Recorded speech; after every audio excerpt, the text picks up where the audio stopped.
conseguiu a desprivatização dessa água. E foi um marco muito importante que mostra que nós, cidadãos, temos o poder de voz.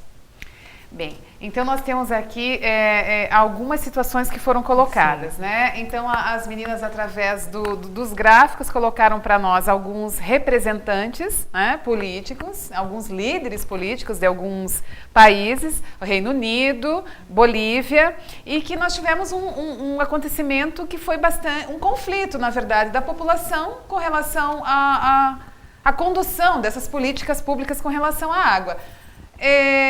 Como está essa questão ambiental dos recursos hídricos internacionalmente, Rafael? De maneira geral. De maneira geral, os recursos hídricos eles são compartilhados entre os estados. E para que um estado possa conceder o uso da água para um determinado setor da economia, quando essa concessão pode vir a causar algum efeito sensível num vizinho, existe necessidade sempre de uma consulta. Então, não são raros os conflitos transfronteiriços entre usuários de água. Nós tivemos, né, um episódio recente entre os nossos vizinhos argentinos e uruguaios que chegaram, inclusive, a se confrontar numa ponte, né, no meio do caminho, né, por sobre os rios que cortam a região, o Rio Uruguai, o Rio Paraguai, que, por sua vez, e em especial o Rio Uruguai, estava recebendo uma quantidade muito grande de poluentes do lado uruguaio, que causou um certo desconforto do lado argentino. Então, o uso do Rio Uruguai, o uso do Rio Paraguai, o uso do Rio Paraná sempre causaram um certo desconforto entre essas nações que são consideradas as platinas, né? Inclusive o Brasil.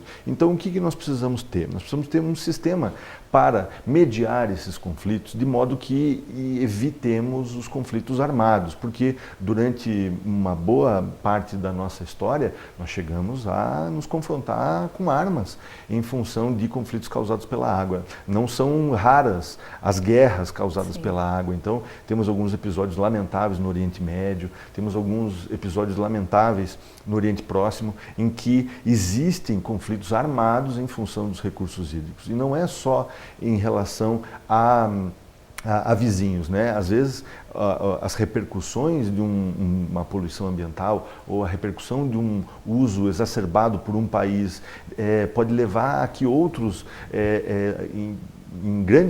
a grandes distâncias tenham problemas e que venham a, inclusive, pensar numa hipótese belicosa para resolver esse conflito. E também a questão de um continente poderíamos usar o termo, exploração de água de um outro continente que não tem os recursos sociais e econômicos desenvolvidos, como foi o caso que as meninas citaram anteriormente. Isso também... O comércio internacional, ele tem algumas válvulas, como, por exemplo, as leis da Organização Mundial do Comércio.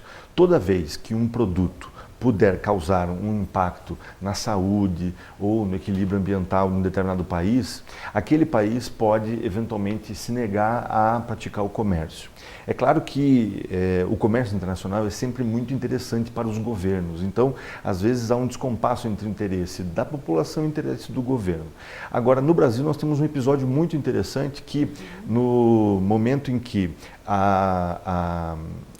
se posicionou contrariamente à importação de certos produtos de fora, porque eles poderiam nos trazer riscos ambientais, como, por exemplo, o desenvolvimento da dengue, que é uma doença de veiculação hídrica e que pode, eventualmente, ser piorada em função do mau uso dos recursos hídricos, e por isso o Brasil, inclusive, adotou algumas posturas no comércio internacional, de modo a restringir produtos que pudessem tornar a gestão da dengue no Brasil temerária.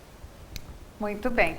Como nós estamos aqui levantando todos esses pontos, todos esses aspectos, nós vemos como fica rico, como enriquece, exato, a colocação de um tema a partir do olhar de várias áreas do conhecimento, que é a interdisciplinaridade, exato, que, na verdade, uma área do conhecimento vai complementando a outra. E isso torna realmente o, sim, conhecimento mais ampliado, mais aprofundado e enriquece também bastante o aprendizado dos alunos, não é isso, professor? Exato. No relato das meninas, nós percebemos, assim, uma ampla difusão das disciplinas. Ora, a sociologia, ora as questões políticas muito presentes, na questão dos movimentos sociais, na voz e na vez, como elas citaram, na questão fronteiriça, na questão geográfica, na matemática de percentuais e abordagens numéricas. Não poderíamos diferenciar. Agora a disciplina de sociologia, sim, agora ela está completa, foi um trabalho muito complexo, porém extremamente gratificante, porque essa construção que elas apresentam e apresentaram, elaboraram, é o que o nosso retorno, é o que nós esperamos, enfim, é a interdisciplinaridade, ou seja, um trabalho interdisciplinar, um trabalho voltado para a questão de várias disciplinas estando juntas ao mesmo tempo e formando o nosso cidadão. Muito bem. Vamos deixar a nossa segunda questão norteadora para que os nossos convidados dialoguem sobre a mesma ao longo do último bloco. Como a sociedade poderá se mobilizar reivindicando ações com relação à água? Acompanhem conosco, já voltamos.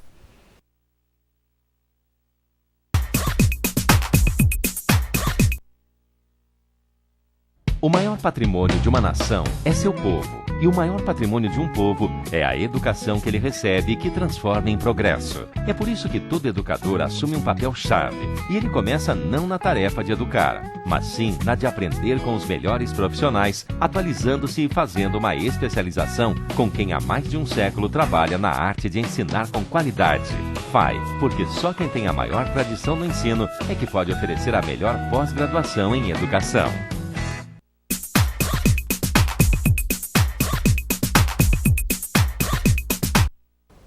Voltamos para o terceiro e último bloco do programa de hoje. Estamos na área de direito e o tema o direito de uso da água. Ao longo do primeiro e segundo bloco, os nossos convidados fizeram uma contextualização geral, como está a legislação e também os aspectos sociais, a privatização, a internacionalização do uso da água.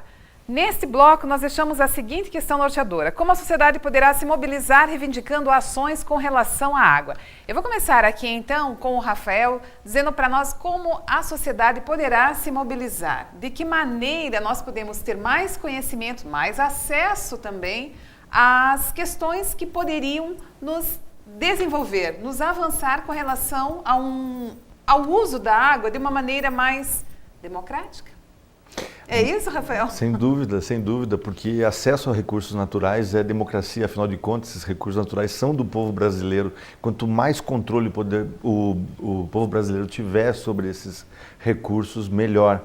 A nossa Constituição faz 25 anos e ela nos trouxe um arsenal de medidas que nos possibilitam participar, e participar significa influir decisivamente nas maneiras como nós vamos utilizar os recursos naturais. Então, o direito de petição, o direito de ir até uma autoridade e solicitar uma providência, isso está assegurado pela Constituição. Nós temos também uma série de entidades, que são entidades de cidadãos, associações, que podem também fazer o uso de ações judiciais, podem fazer o uso de pleitos junto aos poderes constituídos, como o Poder Executivo, o Poder Legislativo, ou ainda existem instituições como o Ministério Público, a Defensoria Pública, que com muita dificuldade vem conseguindo resultados muito expressivos na melhoria da qualidade de vida das pessoas. Eu não tenho dúvida que hoje nós temos um ambiente muito mais democrático e permeável às reivindicações da sociedade. Agora, a sociedade tem que compreender também que não basta apenas a manifestação nas ruas, nós precisamos também nos organizar para quê? Para que essas manifestações de rua sejam encaminhadas institucionalmente para as autoridades, porque do contrário nós vamos reclamar e não vamos ser atendidos. Então, para que nós possamos ter o atendimento das nossas reivindicações, não basta ir apenas à rua, nós precisamos formalizar aquilo que nós queremos. E no caso do acesso à água, aqui no estado do Paraná nós temos vários episódios muito interessantes.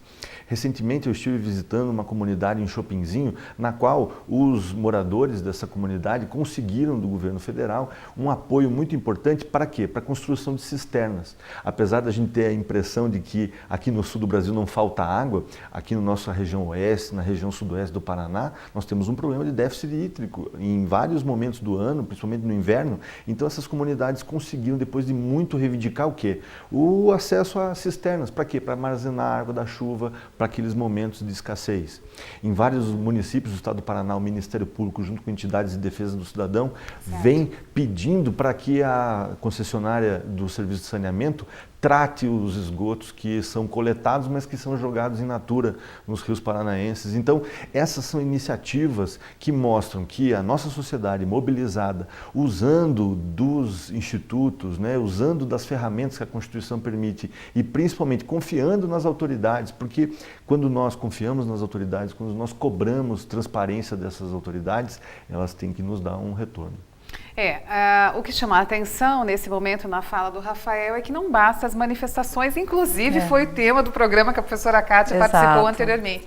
Que a manifestação apenas para dizer que eu estou insatisfeito, também nós não vamos chegar a um lugar se nós não formalizarmos essas queixas, não nos organizarmos de forma a construir um projeto, um plano de ação para que nós tenhamos.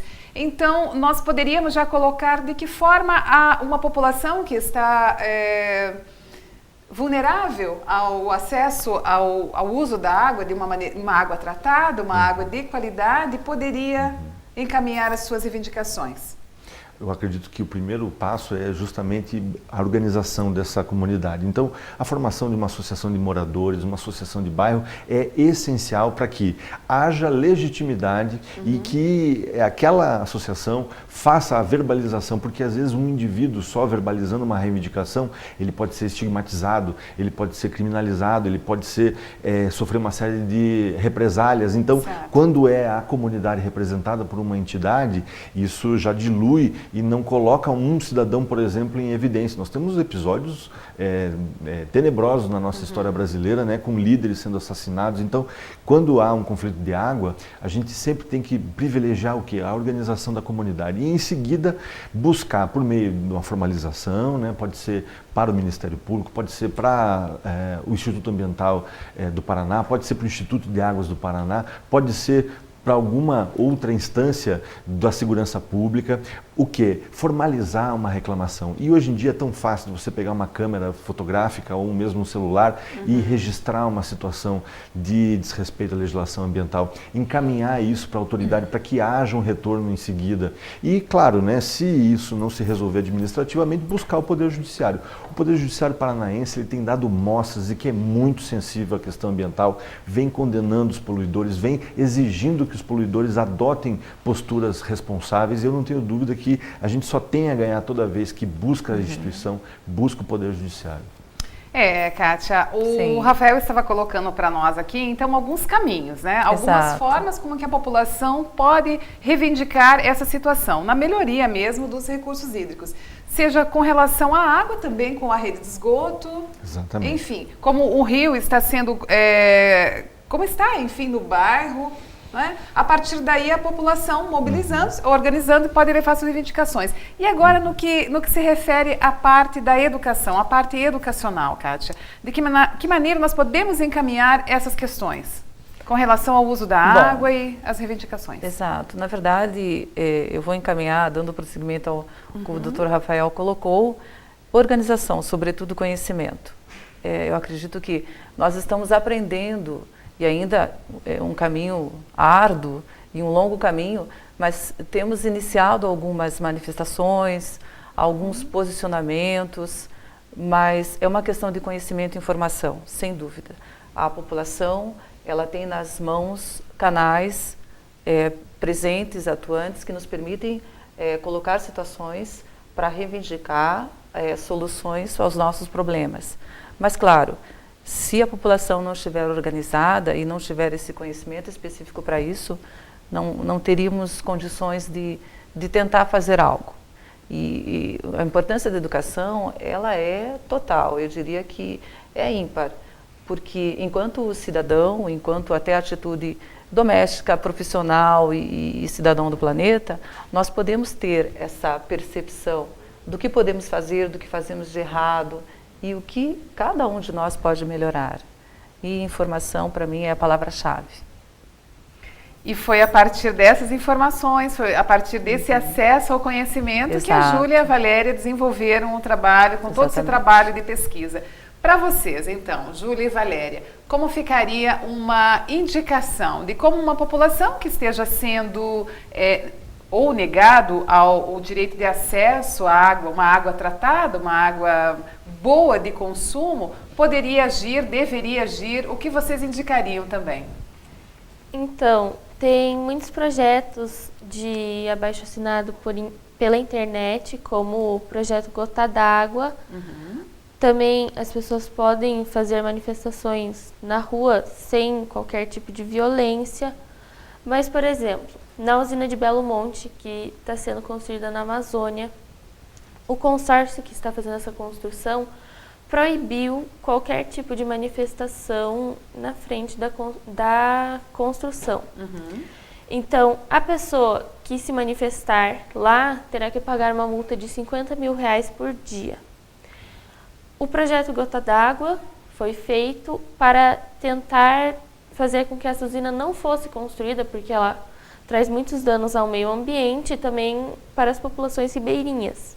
Foi bastante divulgado também nas mídias, alguns artistas bastante conhecidos também participaram de vídeos e estão girando aí na internet. Mas ela já está sendo construída, mas a população ribeirinha mesmo, as pessoas que moram ali perto do rio Xingu, elas vão ser afetadas pela pesca e por vários outros fatores. Mas essas pessoas devem procurar ajuda pública e tentar fazer abaixo-assinados, porque é uma situação muito delicada, já que eles não podem fazer e normalmente a educação lá não é o forte de lá a educação. Então, muitas vezes falta informação para as pessoas de lá. Então, as pessoas... Básicas, né? De como poderiam reivindicar os seus direitos, conforme o Rafael colocava. Exatamente. Então, as pessoas devem saber que devem tentar por outros meios, como um abaixo-assinado, tentar ajuda de algum político, esse tipo de coisa. E que nem sempre essas relações também são tão fáceis assim, não é? Não Porque são também fáceis. há os interesses políticos que estão em torno dessas questões. A política é a arte de gerenciar esses diferentes